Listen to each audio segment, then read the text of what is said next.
जामवंत जी, सुग्रीव जी, विभीषण जी, अंगद जी, नल, नील, अब ये बताइए कि क्या करें, कोई नीति तय करो। तो जामवंत जी बूढ़े हैं, बूढ़े लोग जो होते हैं वो लड़ाई झगड़े से बचते हैं, और ब्रह्मा जी के अंश अवतार है तो पढ़ा लिखा आदमी झंझट में नहीं पढ़ना चाहता है, लड़ाई झगड़े से पढ़ा लिखा आदमी दूर रहता है। तो जामवंत जी ने कहा, भगवान अगर बिना खून खराबे के, बिना मारपीट के अगर सीता जी मिल जाए तो एक और बातचीत करके देख लो।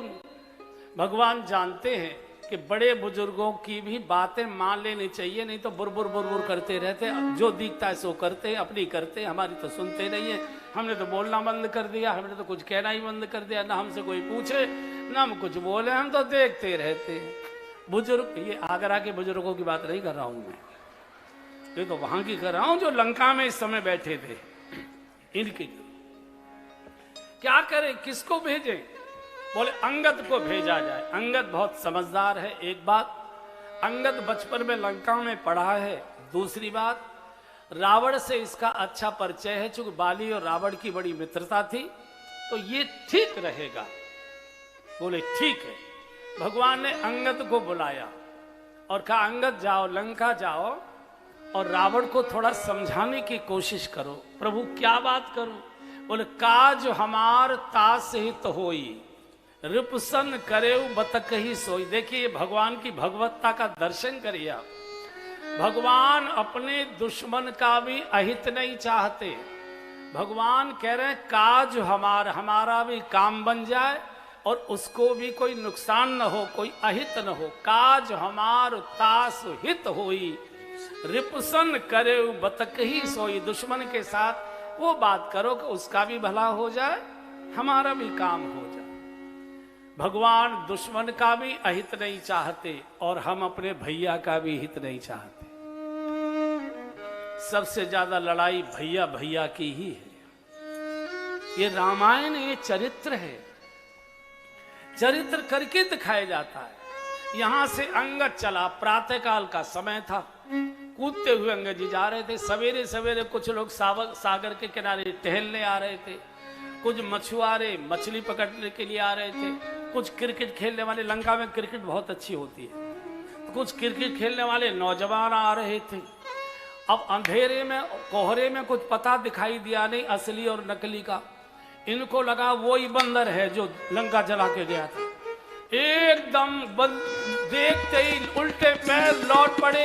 अरे खिड़की दरवाजे बंद करो, लाइट बुझाओ, ताले लगाओ, दरवाजे बंद करो। वही बंदर आ गया जो लंका जला कर गया। भयउ कोलाहल नगर मझारी, आवा कपिलंका जेहि जारी। अरे भयउ कोलाहल नगर मझारी, आवा कपिलंका जेहि जारी, आवा कपिलंका जेहि जारी रे, आवा कपिलंका जेहि जारी। पूरी लंका में शोर कर दिया नौजवानों ने, खिड़की दरवाजे बंद करो, लाइटें ऑफ करो।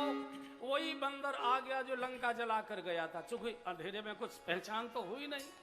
अरे महिलाएं तो इतनी गालियां गा गा करके रावण को कोसने लगी।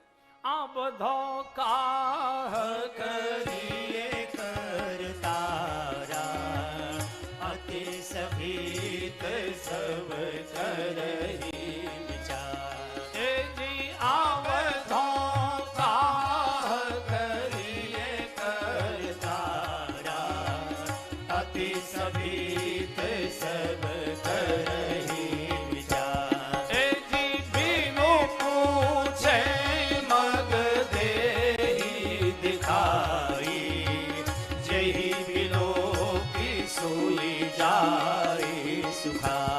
आदि बिनु पूछे मग देहि दिखाई, जहि बिलो की सोई जाई सुखा।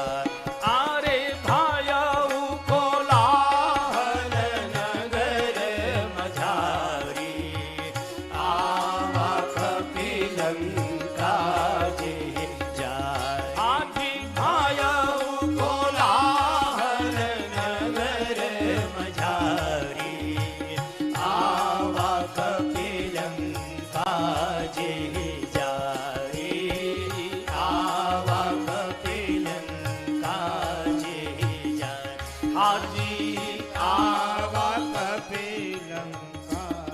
स्त्रियां बच्चे चीख चीख कर रोने लगे, रे रावण तेरो सत्यानाश ही जाइएगो, नाश पीटे, सत्यानाश कर दिया इसने। किसी से अंगद जी ने रावण के महल का रास्ता नहीं पूछा, बिन पूछे मग दे दिखाई। बोले सर हम वहां तक तो नहीं जाएंगे, ऐसे सीधे जाना, टी पॉइंट आएगा, बाएं को मुड़ना, आगे चौराहा है, दाएं मुड़ के बड़ा सा गेट है, ससुरा हुक्का पी रहा होगा, मार ही डालना, छोड़ना नहीं। बिन पूछे मग दे। रास्ते में रावण का लड़का भी क्रिकेट खेलने आ रहा था, तो दोनों का परिचय हो गया, तू मैं हुई, मार दिया एक मुक्का, अंगद जी ने वही मर गया। हल्ला नहीं मचाया, राक्षसों ने गड्ढा खोद के बालू में दाब दिया, बोले ससुर तुम ही पकड़े जाओगे, नहीं तो पूरा। रावण के दरबार में अंगद जी प्रवेश कर गए, सोने के सिंहासन पर जैसे काजल का पहाड़, शीश झुकाकर सिंहासन को प्रणाम किया। हर जगह की अपनी एक मर्यादा होती है, प्रणाम रावण को नहीं हो रहा, प्रणाम सिंहासन को हो रहा है, नीति को हो रहा है। अब कहा ए बंदर, कौन है बे तू, कहां से आया है? कह लंकेश कवन तई बंदर, कौन है बे तू? बहुत विलंबता से अंगद जी ने कहा, अंगद नाम बाल कर बेटा, तासों कबों भई ही भेंटा। मैं किष्किंधा के राजा बाली जी का पुत्र हूं, अंगद मेरा नाम है, आपकी जरूर उनसे कभी भेंट हुई होगी। तो रावण अहंकारी कभी किसी से अपना परिचय नहीं बताता है। आप उनको जानते हो कि नहीं, अब इतने नाम के कितने लोग होते हैं, अब किस किस को जाने। अहंकारी कभी नहीं कहेगा कि मैं उनको जानता हूं, ये अहंकारी की परिभाषा है। तो रावण बोला कौन बाली, कहां के बाली? बाली नाम के बहुत लोग होते भाई, हम किस किस को जाने के, कौन बाली? अरे वो किष्किंधा के राजा बाली, जिन्होंने तुझे 6 महीने कांख में दबा के रखा था, भूल गया क्या? ओहो अच्छा,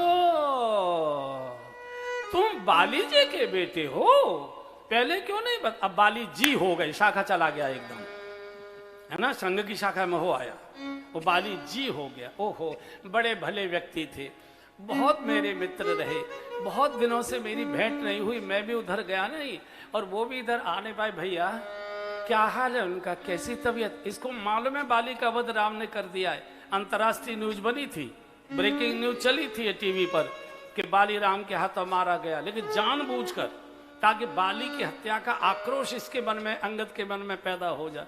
बाली जी बड़े भले थे, मेरी बड़ी मित्रता थी, बहुत दिनों से भेंट नहीं हुई, भैया क्या हाल है उनका? तो अंगद जी ने कहा 10 दिन के बाद तू ही जाके पूछ ले, यो क्या हाल है उनको, वहीं जाके तू ही पूछ ले। रावण बोला अरे बाप के हत्यारे का साथ दे रहा है, तुझे शर्म नहीं आती? अंगद जी ने कहा एक शब्द रावण बोलना नहीं, मार डालूंगा मैं।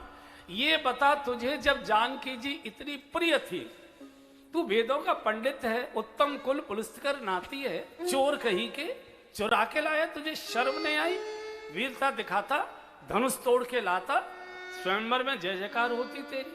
ये जो कामी लोग होते हैं ना, ये बात बनाने में बड़े होशियार होते हैं। बोले हम गए तो थे जनकपुर समारोह में, हम गए थे, लेकिन हमने धनुष तोड़ा नहीं। वहां जाकर हमको पता लगा कि धनुष तो शंकर जी का है और शंकर जी हमारे गुरु हैं, तो हमने सोचा भले ही हमारी शादी न हो, लेकिन हम गुरु जी का धनुष तो नहीं तोड़ेंगे। तो अंगद जी ने कहा बड़ा भारी गुरु भक्त बनता है, ले मैं नया स्वयंवर आयोजित करता हूं तेरे दरबार में। इस पर रावण भड़क गया एकदम। रावण ने कुछ भगवान के लिए अश्लील भाषा बोल दी। किसके पीछे पड़ा है?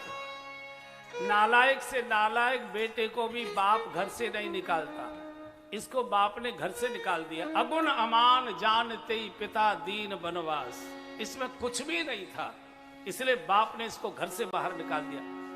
किसके पीछे लगा है? और कोई भगवान की निंदा करे, हरे हर निंदा सुनहि गाना, होई पाप गौ घात समान। जय जय हरि हर निंदा सुनहि गाना, होई पाप गौ घात समान। आजी जावत ही कीन राम के निंदा,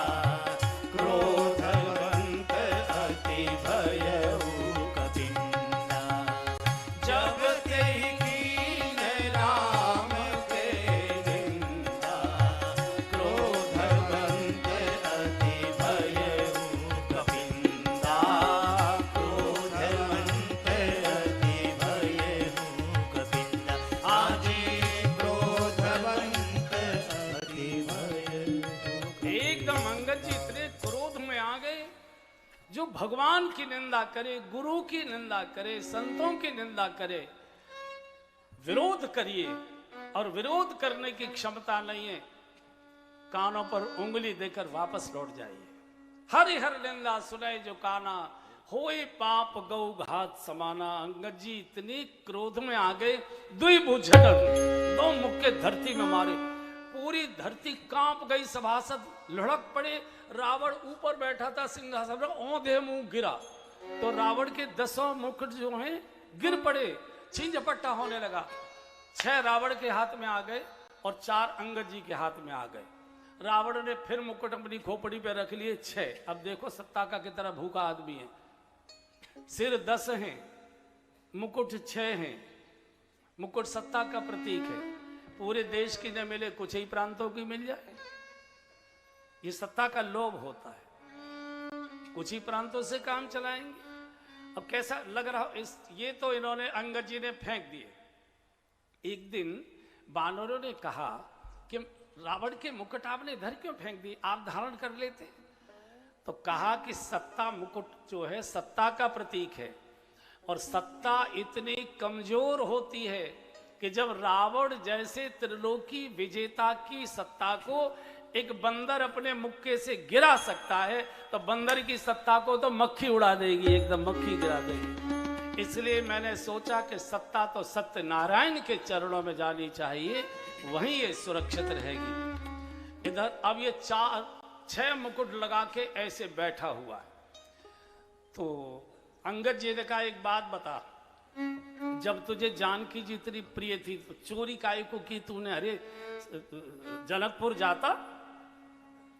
जाता और वहां से धनुष तोड़कर जानकी के साथ विवाह करता, जय जयकार होती, चोर कहीं के। तो रावण ने कहा नहीं, गए तो हम थे स्वयंवर में और धनुष तोड़ने की इच्छा से ही गए थे। तो हमने वहां जाके पता किया तो पता लगा ये तो धनुष तो शंकर जी का है, और शंकर जी हमारे गुरु हैं। हमने सोचा भैया चाहे शादी हो हमारी चाहे नहीं हो, हम गुरु जी का तो धनुष नहीं तोड़ेंगे, इसलिए हम वापस आ। अंगद जी ने कहा बड़ा भारी गुरु भक्त बनता है, ले मैं एक नया स्वयंवर तेरे दरबार में आयोजित करता हूं। और भगवान श्री राम के पावन नाम का संकल्प लेकर अंगद जी ने दायां चरण इसकी राजसभा में ठोक दिया एकदम, और कहा रावण तुम में से कोई मेरे पैर को हिला दे, उखाड़ दे, फिर राम सीता में हारी। राम वापस लौट जाएंगे सीता जी को हार कर, सीता तेरी हो जाएगी। अरे रावण तो गदगद हो गया, इतनी आसानी से सीता अपनी हो जाएंगी। तो रावण ने सैन को कहा, ऐ सैन को बंदर का पैर उखाड़ो, फेंको समुद्र में। 1 बार कहा, 2 बार कहा, 3 बार कहा, कोई टस्से मस होने को तैयार। एक दूसरे से इशारे से कहने लगे तू उखाड़ दे, बोले मेरे बच्चे छोटे हैं। तू उखाड़ दे, बोले पत्नी की तबीयत बहुत खराब है। तू उखाड़ दे, बोले बेटी की सगाई तय हो चुकी है। कोई हिम्मत नहीं कर रहा है, सबको डर लग रहा है कि जैसे ही पैर पकड़ने के लिए झुकेंगे ऐसा मुक्का मारेगा, बिठाई देगा, उठने को देगा। कोई हिम्मत नहीं करा। अब रावण ने ललकार कर आई कायरो कहीं के, और कुछ मिलकर हिम्मत की, लेकिन पुरुष को जोगी जी में उर्गारी, मोह बिटप नहीं सकहि पार। हाजी पुरुष को जोगी जी में उर्गारी, मोह बिटप नहीं सकहि पारी, मोह बिटप नहीं सकहि। भक्त के संकल्प में भगवान की शक्ति रहा करती है। भक्त जो बोलता है, वाणी भक्त की दिखाई देती है, लेकिन उसमें जो शक्ति होती है वो भगवान की होती है, गुरु की होती है। किसी की हिम्मत नहीं। अब रावण उठता है, रावण बोले मैं देखता हूं। और जैसे ही रावण सिंहासन से उतरा और अंगद जी के कदमों की ओर दोनों हाथ बढ़ाकर सिर झुकाकर ऐसे उसने चरण पकड़ने की क्रिया की, तत्काल अंगद जी ने अपना पैर वापस खींच लिया और धिक्कार कर कहा, रे रावण, बंदर के कदमों में शीश रखने से तेरा कल्याण नहीं होगा। जा राघवेंद्र सरकार के चरणों में शीश रख, वही तेरा कल्याण। जैसे भरी दोपहरी में पूर्ण सूर्य ग्रहण हो गया हो, ऐसे रावण निस्तेज होकर सिंहासन पर जाकर बैठ गया। और अंगद जी ने कहा, रावण वैसे मैं तुझे अभी मार सकता हूं, लेकिन शास्त्र में 10 प्रकार के लोग मरे हुए बताए गए हैं और मुझे तेरे अंदर 10 लक्षण दिखाई दे रहे। कौन कौन से? बोले, कौल काम वश कपिन विमूढ़ा, कौल काम वश कपिन विमूढ़ा, अति दरिद्र अजसी अति बूढ़ा, अति दरिद्र अजसी अति बूढ़ा, सदा रोग वश संतत क्रोधी, सदा रोग वश संतत क्रोधी, विष्णु विमुख श्रुति संत विरोधी, विष्णु विमुख श्रुति संत विरोधी, तनु पोषक निंदक अघ